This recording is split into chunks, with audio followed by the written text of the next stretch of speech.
मध्य प्रदेश के सीधी में आदिवासी युवक पर पेशाब करने वाला प्रवेश शुक्ला गिरफ्तार। पुलिस ने सीधी बीजेपी विधायक के आरोपी प्रतिनिधि को देर रात धर दबोचा।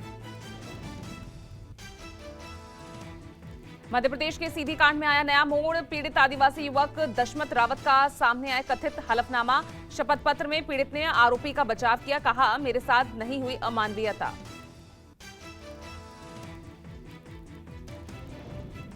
मध्य प्रदेश के सीधी में आदिवासी युवक के साथ अमानवीयता के आरोपी प्रवेश शुक्ला के घर प्रशासन चला सकता है बुलडोजर।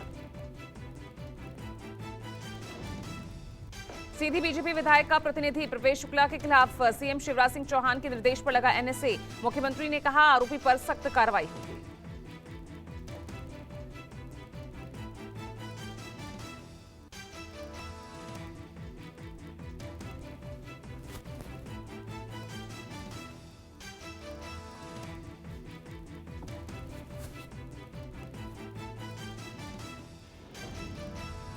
मध्य प्रदेश के गृह मंत्री नरोत्तम मिश्रा ने भी घटना की तीखी आलोचना की। मिश्रा ने कहा कि अपराधी की कोई पार्टी और जाति नहीं होती।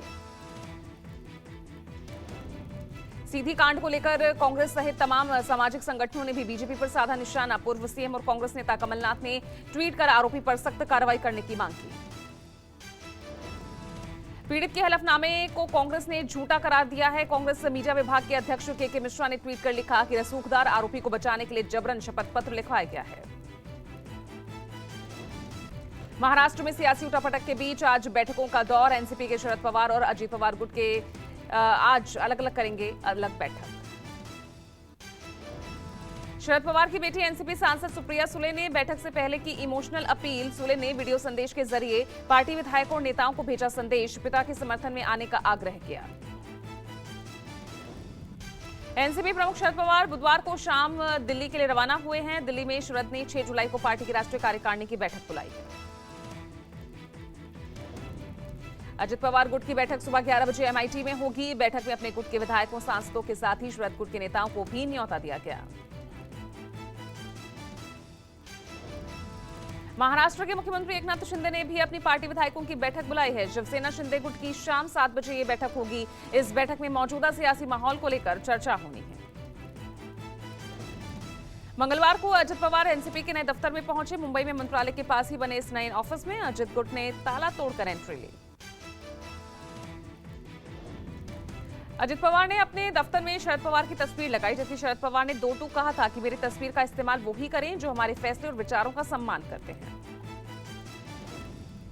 मुंबई में शरद पवार ने मंगलवार को वकीलों से मुलाकात कर विचार विमर्श किया। सूत्रों के मुताबिक बागी विधायकों पर कानूनी कार्रवाई को लेकर पवार ने चर्चा की। अजित पवार की बगावत के बाद महाराष्ट्र में मंगलवार को पहली कैबिनेट मीटिंग। इस कैबिनेट मीटिंग से पहले एनसीपी के सभी मंत्रियों ने मंत्रालय में महापुरुषों को पुष्पांजलि अर्पित की।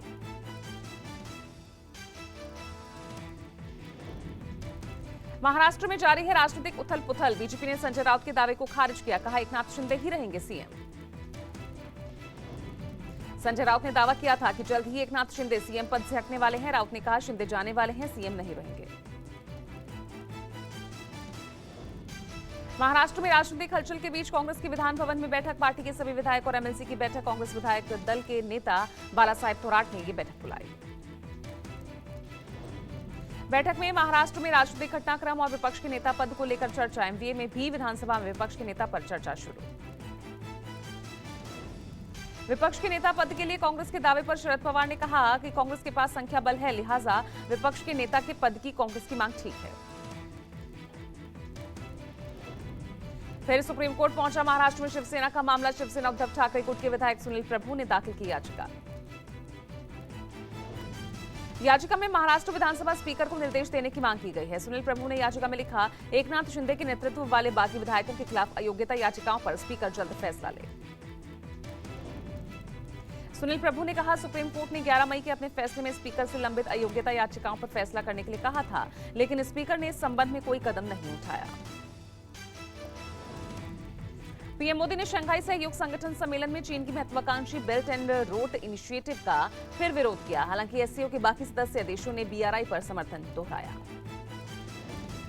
पीएम मोदी ने सदस्य देशों के बीच कनेक्टिविटी और बुनियादी संरचनाओं के प्रसार को जरूरी बताया, लेकिन साफ किया दूसरे देशों की संप्रभुता और अखंडता का सम्मान बेहद जरूरी है। पीएम मोदी ने आतंकवाद के मुद्दे पर पाकिस्तान का नाम लिए बिना निशाना साधा। प्रधानमंत्री ने कहा कि आतंक को पनाह देना क्षेत्रीय शांति और विकास के लिए खतरा है। भारत की अध्यक्षता में डिजिटल माध्यम से आयोजित डिजिटल बैठक में रूस, चीन, पाकिस्तान के अलावा दूसरे सदस्य देशों ने भी शिरकत की। प्रधानमंत्री नरेंद्र मोदी 7-8 जुलाई को 4 राज्यों के दौरे पर होंगे। पीएम मोदी छत्तीसगढ़, यूपी, तेलंगाना और राजस्थान के 5 शहरों में दर्जन भर कार्यक्रम में शिरकत करेंगे। पीएम मोदी रायपुर, गोरखपुर, वाराणसी, वारंगल और बीकानेर को 50,000 करोड़ की 50 परियोजनाओं की देंगे सौगात। पीएम की अध्यक्षता में केंद्र सरकार की कैबिनेट की मीटिंग। सुबह 10:30 बजे पीएम आवास पर होने वाली बैठक में कई अहम फैसलों को मंजूरी मिलने की संभावना। पीएम मोदी के 7 जुलाई को प्रस्तावित रायपुर दौरे से पहले आज गृह मंत्री अमित शाह पहुंचेंगे छत्तीसगढ़। प्रधानमंत्री मोदी के वाराणसी दौरे की तैयारियों का जायजा लेने सीएम योगी पहुंचे। वाराणसी के वाजिदपुर में पीएम का कार्यक्रम होना है।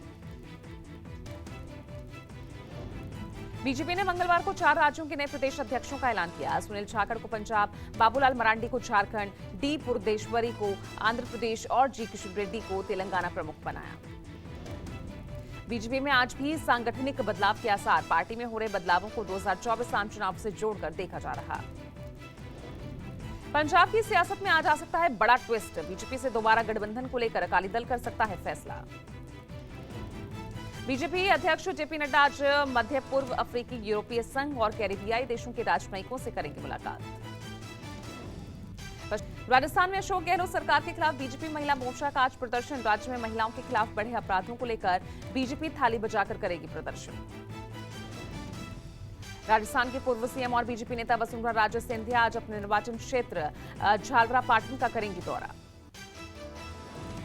बिहार में राष्ट्रीय जनता दल आज अपना 27वां स्थापना दिवस मना रही है। आरजेडी प्रदेश कार्यालय में होने वाले स्थापना दिवस कार्यक्रम में पार्टी अध्यक्ष लालू प्रसाद कार्यकर्ताओं को संबोधित करेंगे। 2024 लोकसभा चुनाव और विधानसभा चुनावों से पहले बीजेपी का बड़ा मंथन। 7 जुलाई को होगी बीजेपी की बड़ी मीटिंग। बीजेपी के सभी प्रदेश अध्यक्ष और प्रदेश संगठन मंत्री और प्रभारी रहेंगे इस मीटिंग में शामिल। सूत्रों के मुताबिक मीटिंग में 5 राज्यों में होने वाले विधानसभा चुनावों और अगले साल होने वाले लोकसभा चुनाव का बनाया जाएगा रोडमैप। डीईआरसी चेयरमैन की शपथ पर सुप्रीम कोर्ट ने रोक लगाई। अब 11 जुलाई को होगी अगली सुनवाई। इलाहाबाद हाईकोर्ट के पूर्व जज जस्टिस उमेश कुमार की डीईआरसी अध्यक्ष के तौर पर शपथ लेने वाले थे वो, और सुप्रीम कोर्ट के आदेश के बाद अब वो शपथ नहीं ले सकेंगे। डीईआरसी अध्यक्ष की नियुक्ति के खिलाफ दिल्ली सरकार की याचिका पर सुप्रीम कोर्ट ने केंद्र और एलजी को नोटिस जारी किया।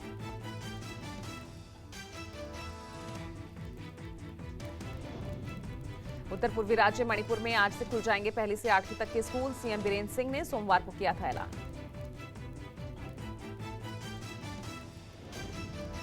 दिल्ली सरकार के पूर्व मंत्री सत्येंद्र जैन के साथ सह आरोपी वैभव और अंकुश जैन की जमानत सुप्रीम कोर्ट में सुनवाई। मध्य प्रदेश के कांग्रेस नेता राजा पटेरिया की आज ग्वालियर एमपी एमएलए कोर्ट में तय होंगे आरोप। पीएम मोदी के खिलाफ आपत्तिजनक बयान मामले में फंसे हैं पूर्व मंत्री पटेरिया। लखनऊ में यूसीसी के मुद्दे पर मुस्लिम पर्सनल लॉ बोर्ड की फिर होगी बैठक। सुबह 10 बजे होने वाली वर्चुअल बैठक में बोर्ड की तैयार ड्राफ्ट पर चर्चा होगी। यूपी के फतेहपुर में लव जिहाद और बलात्कार के एक आरोपी के घर चला बुलडोजर। आरोपी सोनू उर्फ सिकंदर पर पहचान छिपाकर युवती को छिपाने और फिर उससे दुष्कर्म करने का आरोप। यूपी के संत कबीर नगर में दबंगों ने पीट कर ली एक मजदूर की जान। मृतक ने दबंग के खेत में धान रोपने से इनकार किया। बिहार के गया में हनी ट्रैप गिरोह का भांडाफोड़। पुलिस ने अगवा युवक को सकुशल बरामद किया।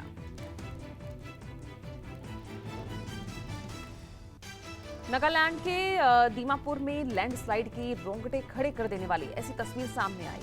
भारी बारिश की वजह से पहाड़ी से गिरी चट्टान की चपेट में आई 3 कारें। झारखंड के हजारीबाग में भीषण हादसा। कुएं में कार गिरने से 6 की मौत, 2 जख्मी।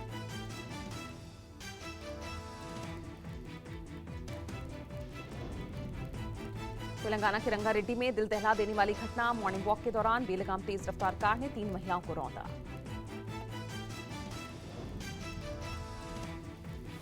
यूपी के आजमगढ़ में भारी बारिश के दौरान बिजली गिरने से 6 की मौत। जिलाधिकारी ने की वज्रपात से हुई मौतों की पुष्टि। उत्तराखंड के ऋषिकेश में स्थानीय लोग और पुलिस की सतर्कता से बची कार सवार युवकों की जान। घासीराम नदी पार करने के दौरान तेज धार में फंस गई थी कार। जम्मू कश्मीर के सांबा में तेज धार में बही कार, भारी बारिश की वजह से बारी ब्राह्मणा के मीन चरकान में हादसा हुआ। उत्तरकाशी के मस्टाडी गांव में मकानों में दरार से दहशत, नदी की कटाव की वजह से घरों में पड़ रही दरार। तमिलनाडु के कोयम्बटूर में दीवार गिरने से 4 प्रवासी मजदूरों की मौत, एक जख्मी। कोनियामुत्तुर इलाके में Shri Krishna arts and science college में दीवार गिरने से हादसा हुआ। जम्मू के बसोली में डैम में नहाने के दौरान 2 युवक डूब गए। डलहौजी के रहने वाले 3 युवक रणजीत सागर डैम में नहाने गए थे। केरल में भारी बारिश से जनजीवन अस्त व्यस्त, दूरदराज के कई इलाकों में पानी भरा। पश्चिम बंगाल के मुर्शिदाबाद में बम बरामद, पंचायत चुनाव को लेकर चल रहे तलाशी अभियान के दौरान खाग्राम के शंकरपुर गांव में मिला देसी बम। बिहार के गया में पुलिस को मिली बड़ी कामयाबी, नक्सलियों ने छिपाकर रखे बंदूक और विस्फोट जब्त हुए। दिल्ली में बदमाशों को नहीं है पुलिस का कोई डर, दिल्ली में चार्टर्ड अकाउंटेंट को घर के बाहर बदमाशों ने गोली मारी। वारदात दिल्ली के सुभाष प्लेस इलाके की है। बताया जा रहा है कि सीए रितेश गर्ग अपनी स्कूटी से वापस लौट रहे थे, तभी बदमाशों ने लूटपाट करनी चाहिए।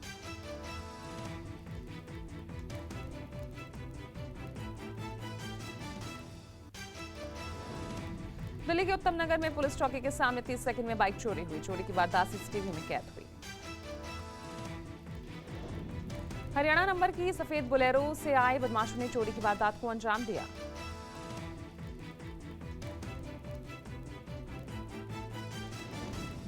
बीस राज्यों में भारी बारिश का अलर्ट, मौसम विभाग के मुताबिक अब तक देश में सामान्य से 8% बारिश कम हुई। भारी बारिश के कारण नेपाल से आने वाले पानी की वजह से बिहार में बाढ़ का खतरा बढ़ा, अलर्ट जारी। बिहार के बांका जिले में भारी बारिश से चिर नदी पर वैकल्पिक पुल बहा।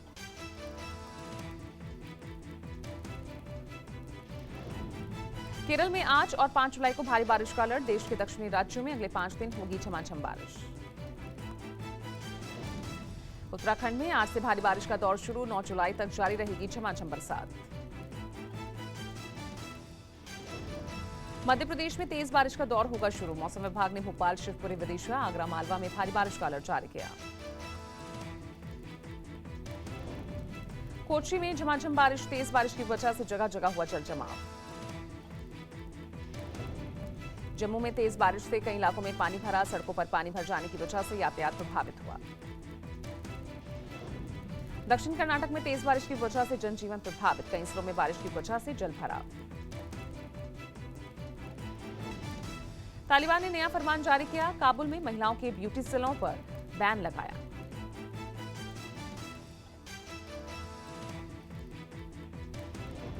भारत के रिकॉर्ड 9वीं बार सैफ फुटबॉल चैंपियनशिप जीतने पर केंद्रीय गृह मंत्री अमित शाह और केंद्रीय खेल मंत्री अनुराग ठाकुर ने ट्वीट कर टीम को बधाई दी।